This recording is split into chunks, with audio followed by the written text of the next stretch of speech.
Hello दोस्तों, channel UPSC prelims mindset में आपका स्वागत है। मैं आपका फ्रेंड पार्थ मॉडर्न हिस्ट्री की एक रिवीजन सेशन के साथ फिर वापस आया हूं। और इस सेशन में हम लोग कंप्लीट स्पेक्ट्रम की शॉर्ट रिवीजन है ना, शॉर्ट रिवीजन करेंगे प्रीलिम्स 2026 के लिए। शॉर्ट रिवीजन मतलब कि जो भी स्टैटिक के लिए इम्पोर्टेंट पॉइंट्स है ना, जो मेरा लंबा 10 साल का यूपीएससी का तजुर्बा है ना, उसमें जो भी मुझे इम्पोर्टेंट पॉइंट लगता है स्पेक्ट्रम बुक में, हाईलाइटेड पॉइंट्स, वो मैं आपको इसमें बताते चलूंगा। ठीक, इससे ज्यादा देखिए, यूपीएससी में दो तरह के क्वेश्चन आते हैं ना, टू टाइप्स के क्वेश्चन आते हैं मॉडर्न के अंदर। एक जो स्पेक्ट्रम के या बिपिन चंद्रा के अंदर है, जो आपको कायदे से सही करना चाहिए, और एक आता है जो नो वन नोस है ना, एग्जामिनर को छोड़ के कोई नहीं नो उसको जानता है, सभी लोग उसमें तुक्का लगाते हैं। तो ऐसे क्वेश्चन को आप गलत करें सही करें कोई फर्क नहीं पड़ता, बेहतर है छोड़ देना, लेकिन जो स्पेक्ट्रम से आते हैं वो मैं उम्मीद करता हूँ कि हर आदमी को आना चाहिए। तो हम लोग इसको उसी में हर चैप्टर को बहुत शॉर्ट में और बहुत तरीके से हम लोग कंप्लीट करते चलेंगे। ठीक है, तो सबसे पहले मैं बात कर रहा हूँ जो चैप्टर 1 आता है। ठीक है, चैप्टर 1 जो है इसका वो आर्कीव से रिलेटेड है कि किस, that is sources of modern history. क्या है? सोर्सेज ऑफ मॉडर्न हिस्ट्री है ना। तो देखिए, सोर्सेज क्या क्या होते हैं। तो सबसे पहले सोर्सेज में देखिए एक आते हैं आर्काइव्स है ना। आर्काइव्स जो होते हैं, public public archive, private archive etcetera. इसके अलावा आपके पब्लिक आर्काइव में जैसे कि आपके गवर्नमेंट के रिकॉर्ड्स हो गए है ना, गवर्नमेंट के रिकॉर्ड्स हो गए, ये एक तरह के पब्लिक आर्काइव्स हो गए है ना। जो थ्री प्रेसिडेंसीज की, बॉम्बे बॉम्बे प्रेसिडेंसी है ना, मद्रास प्रेसिडेंसी, और जो आपके होते हैं बॉम्बे प्रेसिडेंसी, मद्रास पर कैलकाटा प्रेसिडेंसी है ना, इनके जो आर्काइव्स थे वो एक तरह के गवर्नमेंट और पब्लिक आर्काइव्स हो गए। फिर इसके अलावा क्या थे सोर्सेज होते हैं, सोर्सेज होते हैं प्राइवेट आर्काइव्स है ना। प्राइवेट आर्काइव्स के भी सोर्सेज होते हैं। क्या क्या होते हैं प्राइवेट आर्काइव सोर्सेज, जैसे मैं इसका नाम बताऊं आपको। तो प्राइवेट आर्काइव सोर्सेज में आ गए आपको, जैसे कि किसी इंडिविजुअल के रिकॉर्ड्स हो गए, इंडिविजुअल के रिकॉर्ड्स हो गए है ना, ये भी सोर्सेज हैं। फिर आते हैं नेक्स्ट फॉरेन रिपोजिटरीज। क्या आते हैं next? Foreign repositories, that is foreign records जो है, वो भी एक तरह के सोर्स है मॉडर्न हिस्ट्री की। ठीक, इसके अलावा कई लोगों के बायोग्राफीज हैं, उस दौर में जो बायोग्राफीज लिखे गए थे फेमस पर्सनैलिटी के ऊपर, वो है। इसके अलावा मेमोयर्स हैं, मेमोयर्स हैं। ठीक, न्यूज़पेपर्स हैं,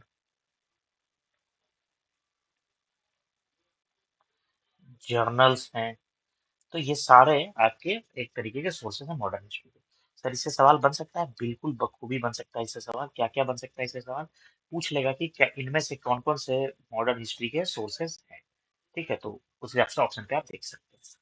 तो ये था पहला चैप्टर। ठीक है, नेक्स्ट जो चैप्टर हम देखने जा रहे हैं दैट इज चैप्टर 02। क्या है भाई? Major approaches. मैं आपको इसी तरह से पढ़ाऊंगा, हर चैप्टर में जो इम्पोर्टेंट इम्पोर्टेंट बातें हैं वो हम कवर करते चलेंगे। ठीक, मेजर अप्रोचेस क्या है भाई? मेजर अप्रोचेस मॉडर्न हिस्ट्री की, तो देखिए कई तरह के अप्रोच हैं। मेजर अप्रोचेस मतलब कि हिस्ट्री को देखने का, कि जो मॉडर्न हिस्ट्री को देखने का डिफरेंट व्यूज है ना, क्या क्या डिफरेंट व्यूज थे।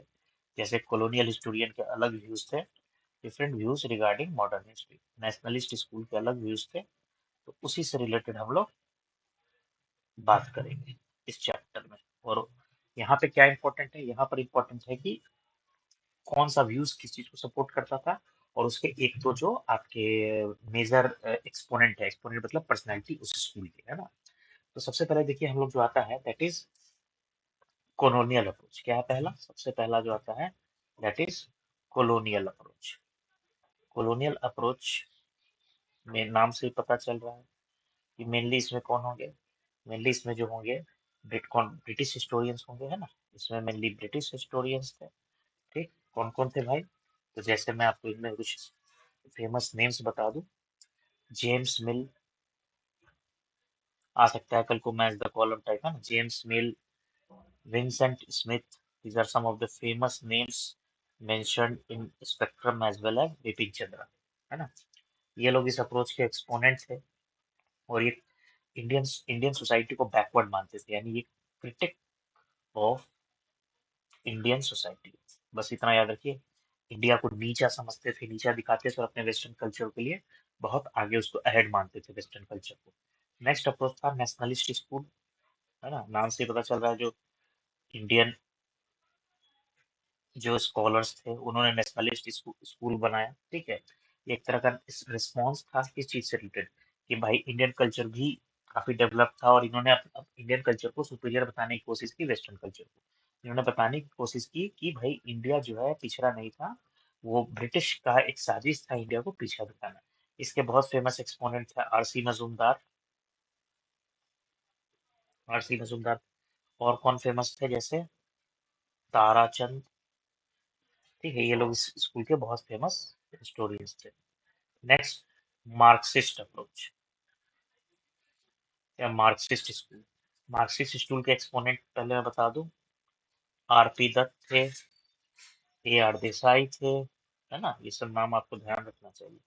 भाई इन लोग का क्या था कि इनर कंट्राडिक्शंस, इनर कंट्राडिक्शंस पर ये देखिए, मैं ऐसे ही वन वर्ड से हिस्ट्री याद रखता था, आप भी याद रख सकते हैं। इनर कंट्राडिक्शंस पे ये लोग ज्यादा फोकस करते थे। इनर कंट्राडिक्शन जैसे कि मान लीजिए भले हम अंग्रेजों से लड़ रहे हैं, लेकिन जो इंडियंस की फैक्ट्री थी वहां भी मजदूरों का एक्सप्लॉइटेशन हो रहा था। जो इंडियन जमींदार थे वो भी किसानों का एक्सप्लॉइटेशन कर रहे थे। तो जो कांग्रेस थी वो इनर कंट्राडिक्शंस को नेग्लेक्ट करती थी, लेकिन मार्क्सिस्ट हिस्टोरियंस जो थे, है ना, मार्क्सिस्ट हिस्टोरियंस इनर कंट्राडिक्शंस को भी बात करते थे। जो नेशनलिस्ट हिस्टोरियंस थे वो इनर कंट्राडिक्शंस पे बात नहीं करते थे, वो मेनली बात करते थे इंडिया वर्सेस वेस्टर्न को, ब्रिटिश को।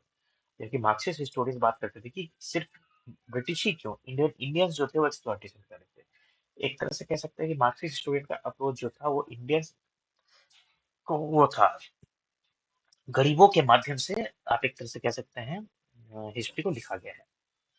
नेक्स्ट आता है सब अल्टर्न अप्रोच। इसके बहुत ही फेमस थे राणाजीत गुहा, और ये कई बार मैंने देखा है पूछा गया है स्टेट सर्विसेज वगैरह में भी, तो इसको ध्यान, राणाजीत गुहा इसके एक्सपोनेंट है, ठीक है। इन्होंने कॉमन मासेस का जो रोल था फ्रीडम स्ट्रगल में उसको हाईलाइट किया है। Common masses role in struggle, उसको इन्होंने हाईलाइट किया है। इन फ्रीडम स्ट्रगल उसको इन्होंने हाईलाइट किया है, ठीक। नेक्स्ट आता है कम्युनलिस्ट अप्रोच। नाम से ही पता चल रहा है कि हिंदू महासभा मुस्लिम लीग के पॉइंट ऑफ व्यू से हिस्ट्री को लिखा गया है। हिस्ट्री को पोर्ट्रे किया गया है, मॉडर्न हिस्ट्री को, हिंदू मुस्लिम फाइट या हिंदू मुस्लिम के डिसयूनिटी को लेकर के। कैम्ब्रिज स्कूल, भाई कैम्ब्रिज स्कूल क्या था, तो कैम्ब्रिज स्कूल था, उसका कहना था कि भाई जो फ्रीडम स्ट्रगल था that was basically struggle between different sections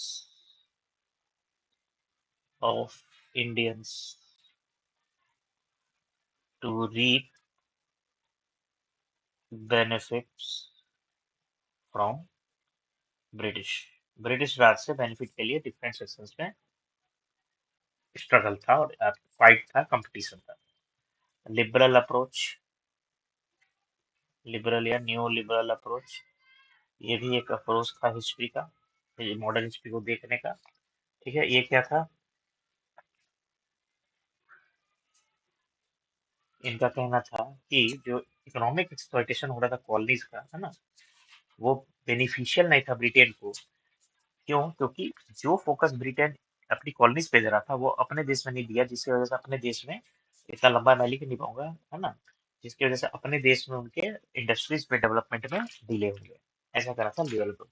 फिर और भी छोटे छोटे कई अप्रोच थे, जैसे फेमिनिस्ट अप्रोच, वो फ्रीडम स्ट्रगल को महिला के नजरिए से देखा, महिला के नजरिए से देखा, मतलब कि किस तरह से महिला का ज्यादा एक्सप्लॉइटेशन हुआ, किस तरह से वे लोकल्स थे। जैसे अगर आप अच्छी किताब पढ़ेंगे, जैसे सुमित सरकार वगैरह पढ़ेंगे, तो उसमें है कि पलासी टू पार्टीशन, उस सब में बात ये हुई है कि भाई किस तरीके से कांग्रेस भी महिला को एज ए टूल यूज करना चाहती थी, लेकिन कभी भी लीडरशिप रोल में उनको नहीं देखना चाहती थी।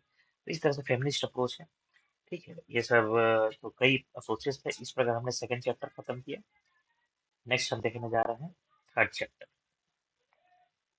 अभी मेरी राइटिंग थोड़ी गंदी हो रही है, बीच में मेरा पेन खो गया था, अब फिर धीरे धीरे राइटिंग इस पे बैठ जाएगी। ठीक है, next, that is very important. Core chapter यहाँ से चालू होता है।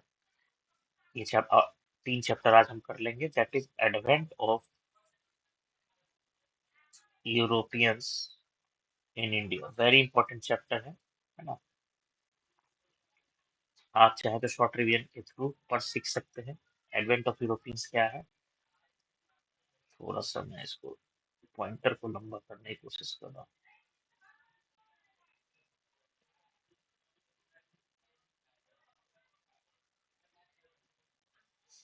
Advent of Europeans in India, ठीक है। इसमें होगा कि किस तरह से यूरोपियंस आए।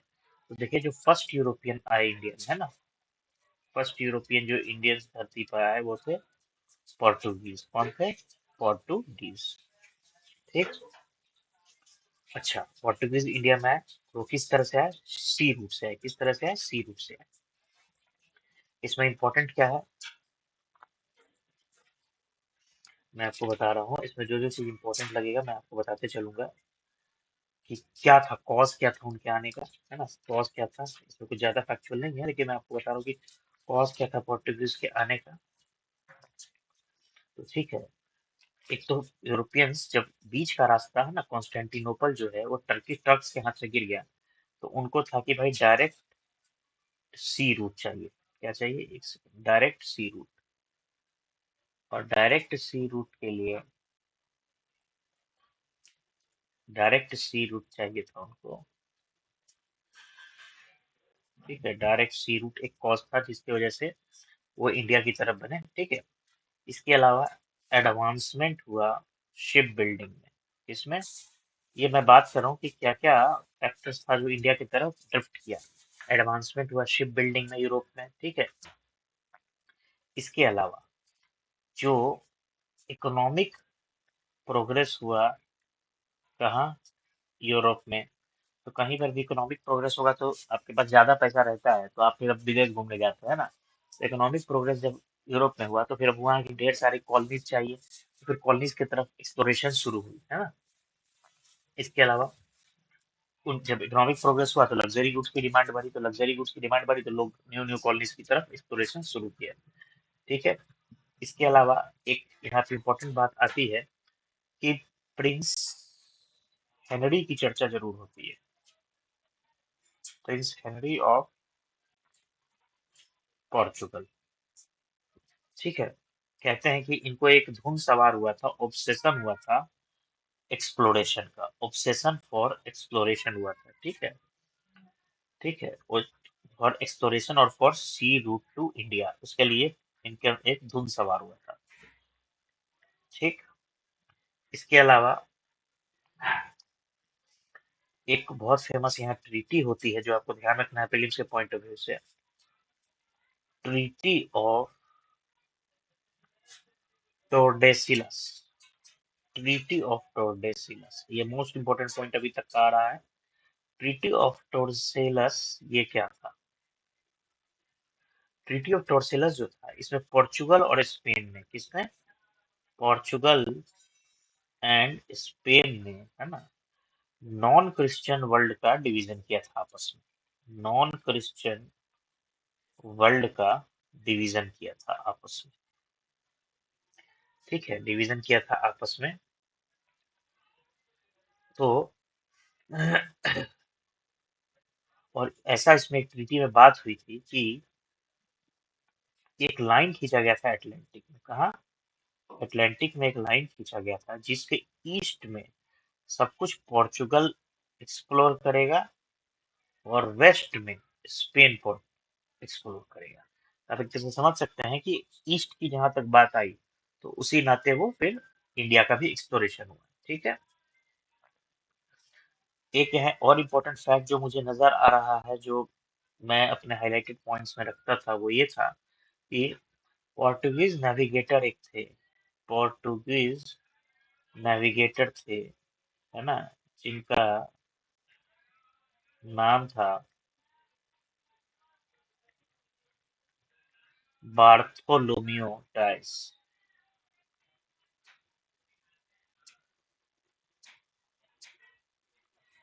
ठीक है, ये कौन थे भाई जिन्होंने पहली बार केप ऑफ गुड होप को अक्रॉस सेल किया था? वहां पर बहुत तूफान आता है, ठीक है, और मौसम बहुत सी बहुत रफ होता है, तो उसको पार करना बहुत मुश्किल था, तो सबसे पहले वो पार किए थे।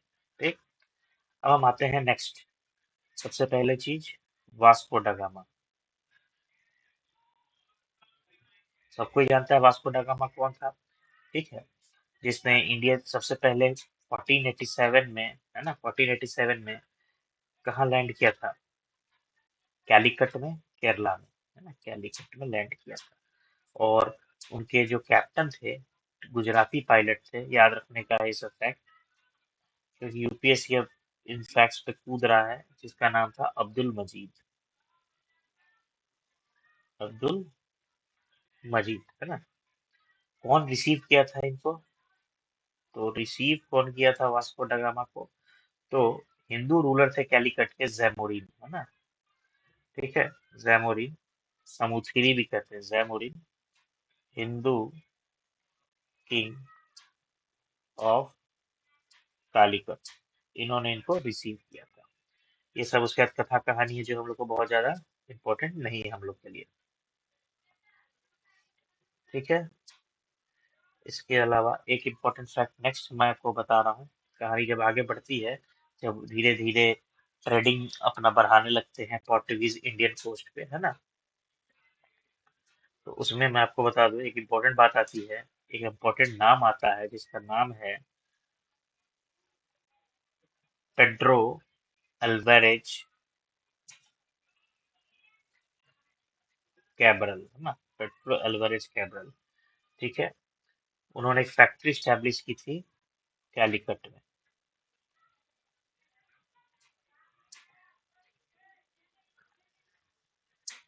ठीक है, 1500 में, कब? 1500 में। नेक्स्ट,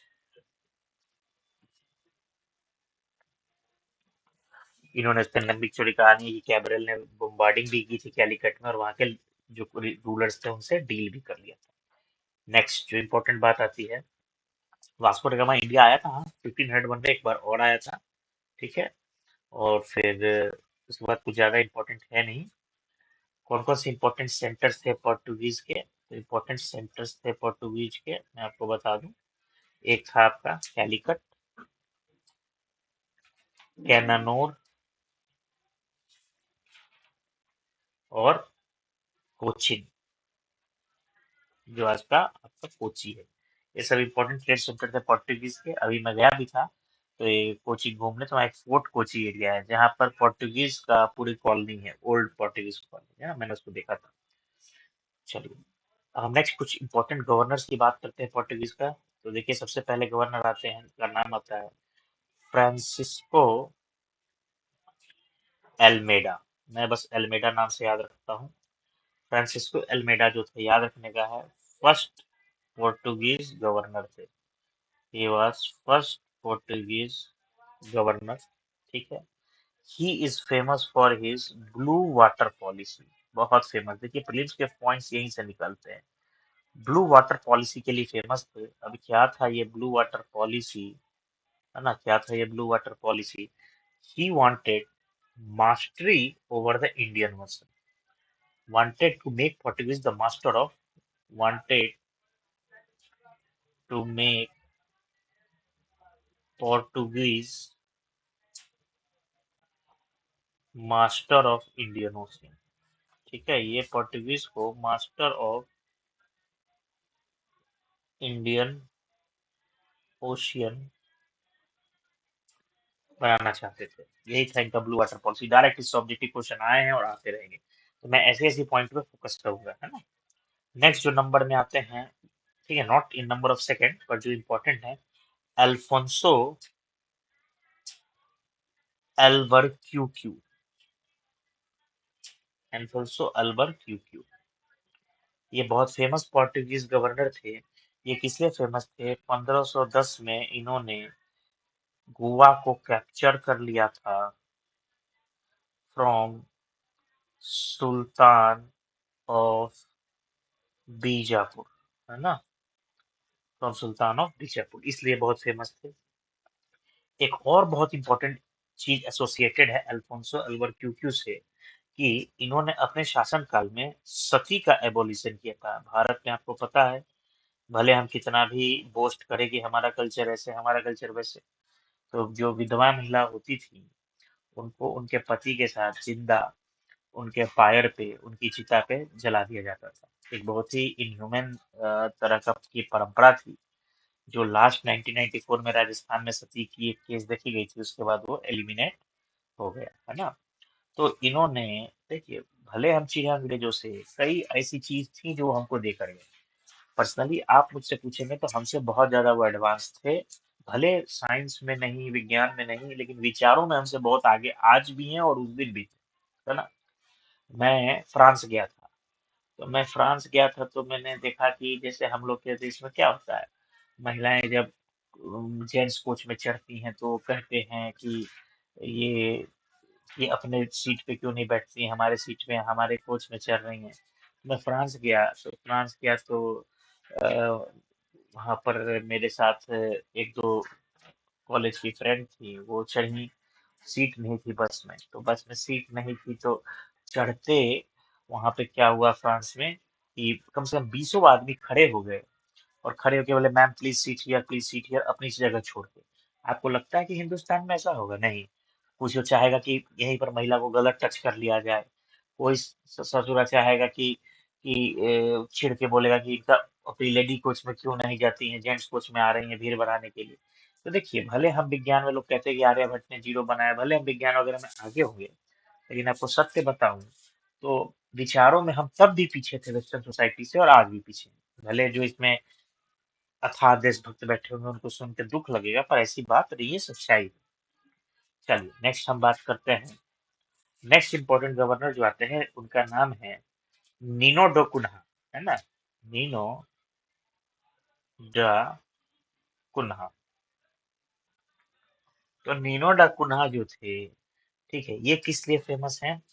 इन्होंने, इसलिए फेमस है, इन्होंने पोर्टुगीज हेडक्वार्टर को शिफ्ट कर दिया था, शिफ्ट फ्रंटेड फ्रॉम कोचिन में पहले था वो, है ना, कोचिन से उसको उन्होंने, है ना, कोचिन से गोवा को तक शिफ्ट किया। डोंट गेट कंफ्यूज, एल्बुकर्क जो थे उस 1510 में गोवा को कैप्चर किए थे सुल्तान ऑफ बीजापुर से। नीनो डी क्विन्हा ने कोचिन से गोवा में शिफ्ट कर दिया था, किस चीज को, अपने कैपिटल को, ठीक है, हेडक्वार्टर को बेसिकली, ठीक।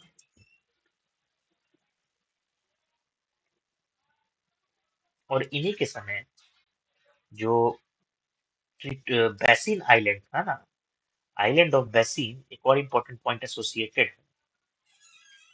देखिए, आप चाहेंगे मैं पूरी बुक पढ़ाऊं, that is not possible, is a quick summarized revision है ना, सारे इंपॉर्टेंट पॉइंट, लेकिन जो प्रीलिम्स के लिए मैं कवर कर दूंगा। आइलैंड ऑफ बसीन पोर्टुगीज को हासिल हुआ था ना, जो बहादुर शाह ऑफ गुजरात थे। क्या हुआ था कि बहादुर शाह ऑफ गुजरात की हुमायूं से लड़ाई हुई थी, तो हुमायूं से वो कमजोर पड़ रहे थे, तो उन्होंने पोर्टुगीज का हेल्प लिया हुमायूं के अगेंस्ट, और आइलैंड ऑफ बसीन उन्होंने गिफ्ट दे दिया कि भाई आप हमको हेल्प कर रहे हैं, इसके बदले में आइलैंड ऑफ बसीन ले लीजिए। तो ये बहादुर शाह ऑफ गुजरात, है ना, Bahadur Shah of Gujarat give this to Portuguese. जहां भी मैं पोर्ट लिखूं तो पोर्टुगीज समझिएगा, वो उतना लंबा नहीं लिखूंगा हर बार, है ना, ठीक है। In return for help in war against Humayun, Humayun जो मुगल थे, ठीक है। तो ये कौन थे भाई? निनोडे कुन्हा। अब इसके बाद ये चार हैं जिनसे सवाल आता है, दे आर वेरी फेमस, है ना। कुछ पोर्टुगीज स्टेट की बात कर लेते हैं। उनकी चीफ फोर्ट्रेसेस थे मैंगलोर, कोचिन, कैलिकट, कैनानोर, इनके स्पेशल जो मेन सेंटर्स थे, ठीक है।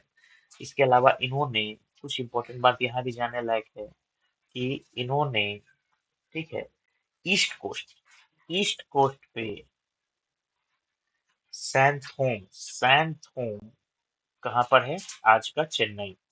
सैंथोम जो आज का चेन्नई के आसपास है ना, और नागापट्टनम जो कि आज के आंध्र प्रदेश में है, नागापट्टनम, दोनों जगह इन्होंने मिलिट्री पोस्ट या सेटलमेंट भी बनाई थी, मिलिट्री पोस्ट भी इन्होंने क्रिएट किया था। तो ऐसे आप यूपीएससी में आ सकता है कि इन्होंने कहाँ मिलिट्री पोस्ट किया था, सैंथोम चेन्नई और नागापट्टनम में मिलिट्री पोस्ट भी क्रिएट किया था। अच्छा, कुछ एडमिनिस्ट्रेशन से रिलेटेड पॉइंट्स देख लेते हैं। तो इनके एडमिनिस्ट्रेशन में जो हेड होता था वो था वाइसरॉय। क्या था? वाइसरॉय इनके एडमिनिस्ट्रेशन में हेड था।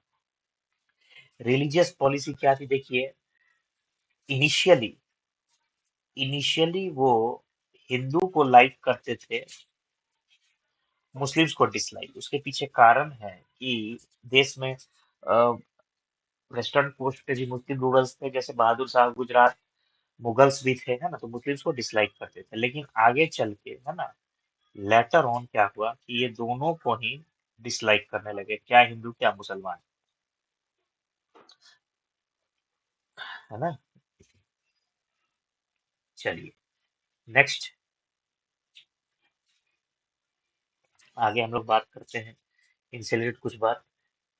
इसके अलावा कुछ फादर्स थे फेमस, जैसे कुछ इनके प्रिस्ट फेमस हुए, उनका भी मैं नाम बताता हूँ। कुछ इनके प्रिस्ट फेमस हुए, उनका भी नाम बताता हूँ। उनका नाम था जैसे जेवियर, सेंट जेवियर, आपने सुना है ना, गोवा जाएंगे तो उनकी बॉडी अभी भी जो है कॉफिन के अंदर रखी हुई है गोवा के चर्च में। अगर आप गए होंगे तो आप देखेंगे, मैंने तो देखा है। और गोवा तकरीबन मैं 3 बार गया हूँ, और तीनों ही बार मैं उस चर्च में जरूर जाता हूँ। बहुत मतलब मुझे अच्छी फील आती है। और मैंने प्रेयर्स भी किया है वहाँ के, मैं कई प्रोटेस्टेंट्स और कैथोलिक क्रिश्चियंस से मिला हूँ। आप भी जाइए, एक्सप्लोर करें। इसके अलावा पौंडीचेरी जाइए तो वहाँ आपको फ्रेंच कॉलोनी भी मिलेगी। पौंडीचेरी भी मैं 2 बार गया हूँ, है ना। तो मैं एक्सप्लोर करता हूँ घूम घूम के, आप भी घूमें और बहुत बारीक नजर से चीजों को एक्सप्लोर करें। ठीक है, ये फेमस थे। इसके अलावा और एक बहुत फेमस प्रिस्ट हैं, क्यों प्रिस्ट फेमस है मैं आपको नाम बताऊंगा। इमानुअल, इमानुअल, है ना। ये लोग अकबर के कोर्ट में जाते थे। अकबर आपको याद है, अकबर द ग्रेट, अकबर का जो इबादत खाना था जहाँ वो डिफरेंट रिलीजियस गुरुज को बुला के रिलीजन पे डिस्कशन करते थे, वहां वो पोर्टुगीज प्रिस्ट को भी बुलाते थे, है ना। इसलिए दोनों बहुत फेमस हुए। इनकी कई पॉलिसी, क्योंकि Akbar was a very secular king. तो उन अकबर के सेकुलर पॉलिसी में डिफरेंट डिफरेंट रिलीजन के जो पृष्ठ थे, धर्म गुरु महात्मा थे, उनका इन्फ्लुएंस था उसमें, ये दोनों भी, है ना। तो ये थी पोर्टुगीजों की कहानी।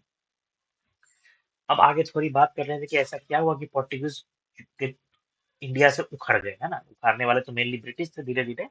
लेकिन हुआ क्या कि इसी दौरान एक कहानी घटना घटी। क्या घटना घटी? 1608 में 1608 में कैप्टन विलियम हॉकिंस, जो कि इंग्लैंड के थे, कैप्टन विलियम हॉकिंस जो थे, है ना, वो अपनी शिप, देखिए इंपॉर्टेंट फैक्ट जा रहा है प्रीलिम्स के लिए, अपनी शिप जिसका नाम था हेक्टर, हेक्टर पर सवार होकर के सूरत आए। कहाँ आए? सूरत आए। ठीक है, और उन्होंने किंग जेम्स ऑफ इंग्लैंड से, उस वक्त कौन रूल कर रहा था ये पूछा जाता है, उस वक्त यहाँ पर जहांगीर का रूल था, है ना। जहांगीर का रूल था, सलीम जिसको कहते हैं, जो कि अकबर के पुत्र थे और शाहजहां के पिताजी थे, उनका रूल था। और किंग जेम्स ऑफ इंग्लैंड से, किंग जेम्स का लेटर लाके कैप्टन विलियम हॉकिंस ने, है ना, किंग जेम्स वन से लेटर ला करके उन्होंने जहांगीर को दिया कि लो भाई, आप मेरे इस कैप्टन को वहां बिजनेस करने दीजिए। ठीक, तो परमिशन मिल गया।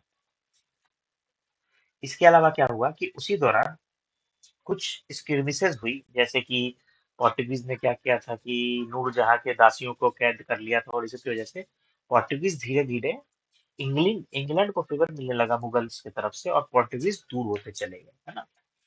इसके अलावा और क्या चीज नुकसान दी पोर्टुगीज को? एक तो उनकी रिलीजियस पॉलिसी खतरनाक हो गई थी, जो कि हिंदू मुस्लिम दोनों ही के अगेंस्ट था, तो वो उनके लिए दिक्कत दी, है ना। हम देख रहे हैं कि क्यों पोर्टुगीज दूर होते चले गए और इंग्लैंड आते चला गया। इसके अलावा एक्ट ऑफ पायरेसी था, एक्ट ऑफ पायरेसी ये करते थे, एक्ट ऑफ पायरेसी था। इससे क्या हुआ कि कॉन्फ्लिक्ट हुआ उनका मुगल्स के साथ। This led to conflict with Mughals, है ना, मुगल्स के साथ इनका कॉन्फ्लिक्ट हो गया। इसके अलावा इन्होंने क्या किया कि कैप्चर कर लिया मुगल शिप को, जिससे मुगल्स के साथ ये फिर कॉन्फ्लिक्ट में आ गए। ठीक है, कई मुस्लिम्स को इन्होंने जेल कर दिया, कई मुस्लिम्स को, जिसकी वजह से ये मुगल्स के नजर में चले चढ़ते चले गए, है ना। कई जगह इन्होंने लूट मचा दी कार्गोस की। फिर मैंने आपको नूरजहां वाला कांड बताया कि नूरजहां के दासियों को कर लिए थे, जिसकी वजह से इनकी लड़ाई होते चले गई मुगल से, और मुगल ज्यादा क्लोज होते चले गए इंग्लिश के, और इनसे दूर होते चले गए। ठीक है, नेक्स्ट हम बात करते हैं। देखिए मेन इसी का ज्यादा है, बाकी तो बहुत छोटे छोटे हैं, बाकी बहुत छोटे छोटे, लंबा है चैप्टर, पर ये चैप्टर जो है हम लोग शॉर्ट में पढ़ रहे हैं। ठीक है ना, और इस चैप्टर को खत्म करके ही आज का लेक्चर में एंड करूंगा। तो नेक्स्ट क्या होगा? ठीक है, इसके बाद इन्होंने क्या हुगली को कैप्चर कर लिया इन लोगों ने, पोर्टुगीज ने हुगली को कैप्चर कर लिया। मनो इसे कुछ ज्यादा खास बात नहीं है।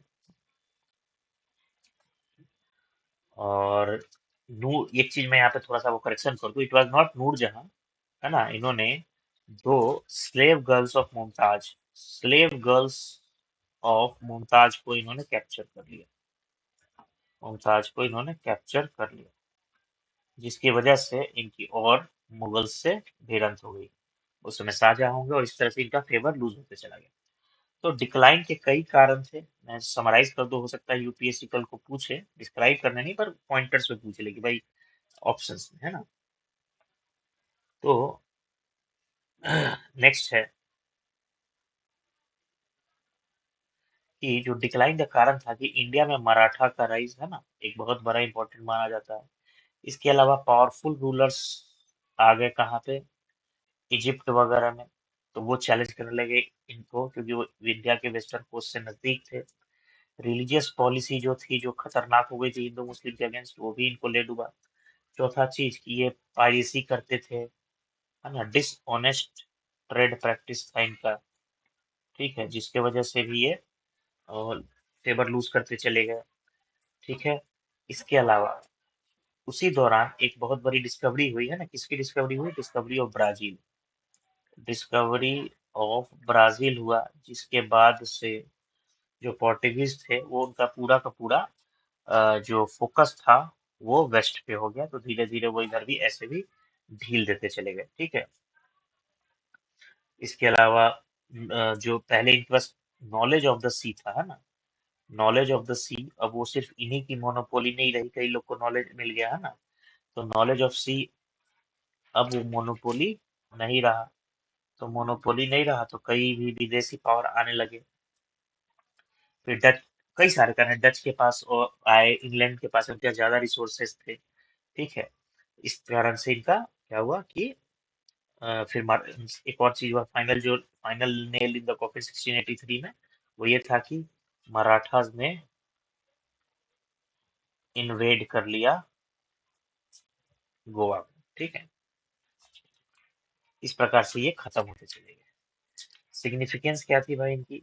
कुछ सिग्निफिकेंस और बता दूं, जो यूपीएससी माहिर है इन सब चीज को पूछने में, है ना। सिग्निफिकेंस मैं प्रीलिम्स के लिए बोल रहा हूँ, 4 लाइनें पूछ रहे ये सिग्निफिकेंस था। पहली बात, एक नेवल पावर थे, पहली बार इस तरह का नेवल पावर किसी में देखा गया था, जो पोर्टुगीज में था। उनके शिप पे गन होते थे। ठीक है, शिप पे गन होते थे। इसके अलावा पहली एडवांस गन, है ना, बॉडी आर्मर, एडवांस गन, ये सब ये लोग यूज करने शुरू किए, they were the first powers to use this. इसके अलावा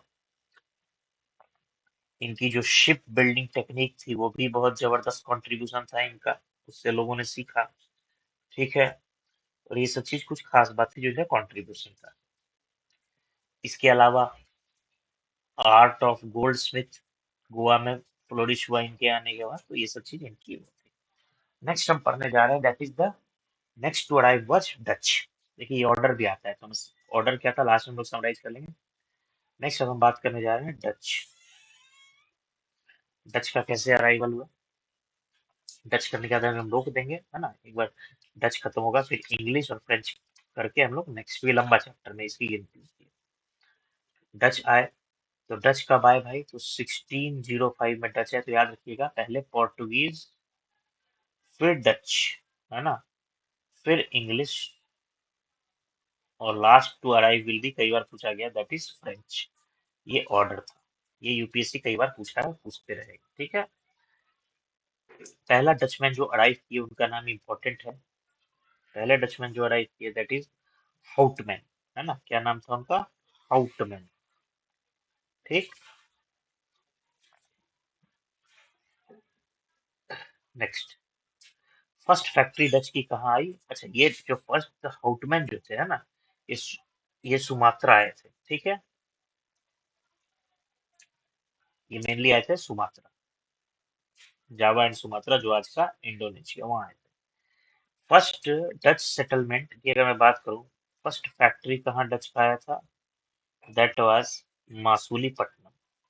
दैट वाज मासूलीपट्टनम में फर्स्ट डच फैक्ट्री आया था, ठीक है। आंध्र प्रदेश है आज का, आंध्रा है आज का मासूलीपट्टनम, और ये कब आया था, 1605 में स्टैब्लिश हुआ था। तो ये याद रखिएगा, कई बार पूछा जाता है, यही सब चीज तो पूछे जाते हैं, इतना भीतर घुस के किसको याद रहेगा, ठीक है। अदर उनके जो इंपॉर्टेंट सेंटर्स थे डच के, वो अदर इंपॉर्टेंट सेंटर्स जो थे वो कहाँ कहाँ थे, वो थे आपके बिमलीपट्टनम,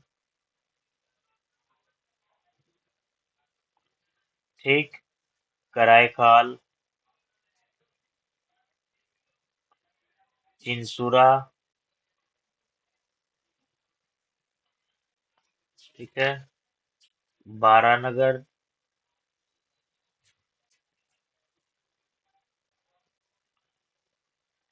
कासिम बाजार,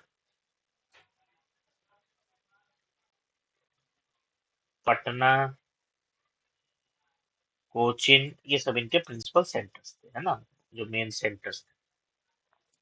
अब हम देख रहे हैं कि Anglo Dutch rivalry, Anglo English हो गए और डच, एंग्लो डच राइवलरी, बहुत बड़ी राइवलरी थी। 1605 में डच है, 1608 में आपने देखा कैप्टन हॉकिंस जो आए थे, जेम्स वन ऑफ इंग्लैंड का लेटर लेकर के, तो राइवलरी होना तो लाजमी था, है ना। तो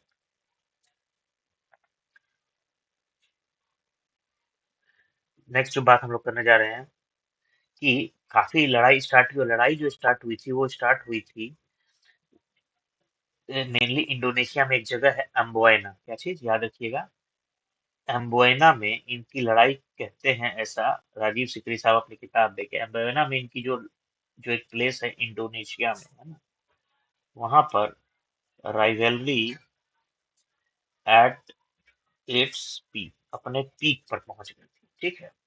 फिर ये लड़ाई चलती रही 1667, जो कि एक मेजर टर्निंग पॉइंट हुआ था। 1667 में एक डील हुई, किसके बीच के बीच में, between Dutch and English.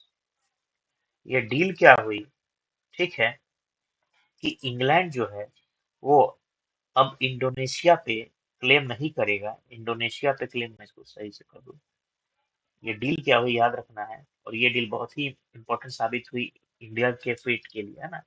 Deal ये हुई कि इंडोनेशिया पे डच ध्यान देंगे, और वहां पे इंग्लैंड कोई क्लेम नहीं करेगा, इंग्लिश कोई क्लेम नहीं करेगा, और बदले में इंडिया पे इंग्लिश का ध्यान देंगे, और उस पर डच कोई क्लेम नहीं करेगा। तो ये एक तरह से आप कहें कि ऐसा डील हो गया कि भाई अपना रास्ता से वो हट जाएंगे, ठीक है। नेक्स्ट इस कड़ी में एक बहुत इंपॉर्टेंट फैक्ट आता है, that is battle of Hooghly. क्या आता है, battle of Hooghly. Battle of Hooghly 1759 में हुआ था, और किसके किसके बीच हुआ था, तो जिनका हम लोग पढ़ रहे हैं, that is Dutch versus English हुआ था, है ना। और इसमें ये हुआ था 1759 में, और इसमें डच हार गए थे, इंग्लैंड या इंग्लिश जीत गए थे, और यहीं से डच का भारत में डिक्लाइन शुरू हो गया। एंड इंग्लिश जो है, इंग्लैंड जो है ना, उनका डोमिनेंस शुरू हो गया। अभी उनकी लड़ाई बाकी थी औरों से, पर उनका डोमिनेंस, मेन जो लड़ाई का अध्याय है वो इंग्लिश वर्सेस फ्रेंच, ठीक है, जिसको कहते हैं हम लोग कि जो आपका जो लड़ाई हुआ था आपका कार्नेटिक वॉर्स जो हुए थे, है ना, वो सबसे ज्यादा इम्पोर्टेंट है, क्योंकि उसी में भयंकर हुआ था फ्रेंच और अ, इंग्लैंड के बीच में एंग्लो कर्नाटिक वॉर्स, वो बहुत इम्पोर्टेंट है। तो इस प्रकार हमने देखा कि पोर्टुगीज आए और फिर उसके बाद डच आए, पोर्टुगीज आए और फिर डच आए। तो हमने बहुत सारी इंपॉर्टेंट बात भी आपको बताते चले, ठीक है। तो आप चाहें तो बहुत, क्योंकि देखिए अगर आप इंडेक्स इंडेक्स पढ़ेंगे ना सिर्फ, तो उसमें आपको मैं लॉस बता रहा हूँ, आप सोचेंगे कि इससे अच्छा मैं इंडेक्स पढ़ लूँ। इंडेक्स में बहुत सारी फालतू बातें हैं और बहुत सारी इंपॉर्टेंट बातें उसमें से हटाई हुई हैं। बहुत सारी इंपॉर्टेंट बातें उसमें से हटाई हुई हैं, ठीक है। तो इसलिए मैं आपको बताया कि जो मैं बता रहा हूँ वो बहुत संतुलित है और बहुत इंपॉर्टेंट बातें हैं उसमें, ठीक है। तो आज का लेक्चर मैं यही स्टॉप करता हूँ, नेक्स्ट लंबा चैप्टर है, नेक्स्ट क्लास में इसको खत्म कर दूंगा, मोस्ट प्रोबेबली टुमारो। और बहुत आराम से हम लोग सारे इंपॉर्टेंट चीज करते हुए इसको मॉडर्न हिस्ट्री की फिर देखते हैं। मॉडर्न हिस्ट्री का अगर जो टाइम बचेगा तो आप कहें, आपके डिमांड से मैं कोई और भी सब्जेक्ट ला सकता हूँ रिविजन में, ठीक है। तो इसी के साथ मैं आज का जो ये लेक्चर है इसको स्टॉप करना चाहूंगा, ठीक है। मिलते हैं नेक्स्ट बार, थैंक यू।